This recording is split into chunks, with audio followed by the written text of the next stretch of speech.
Once upon a time, a troubled man sought the wisdom of Gautam Buddha. He was tormented by his emotions. Anger and frustration controlled his life, and he longed for guidance on how to manage them. Buddha, with his serene smile, invited the man to sit and listen to a story.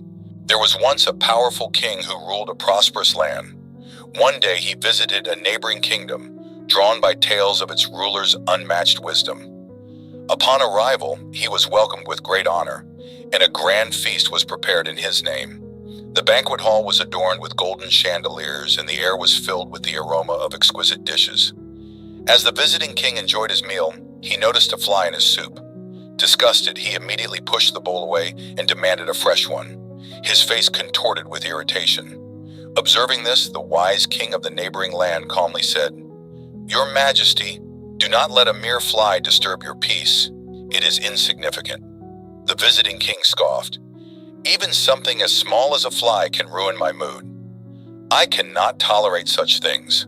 The wise king smiled and responded, "It is not the fly that has disturbed you, but your own reaction to it.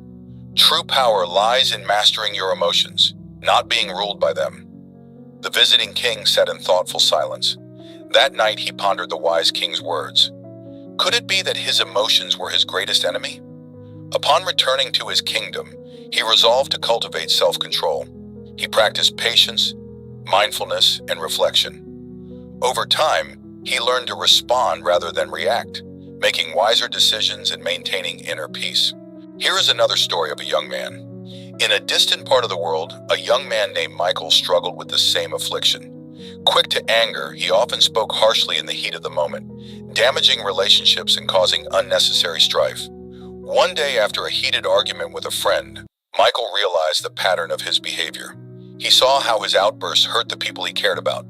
Determined to change, he started practicing mindfulness and meditation, gradually becoming more aware of his emotions.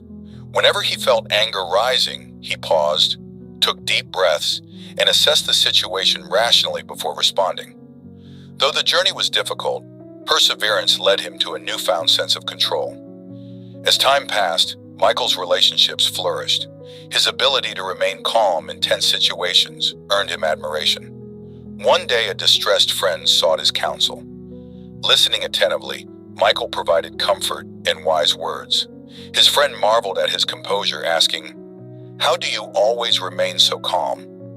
Michael smiled and said, "I still feel anger and frustration, but I no longer let them control me.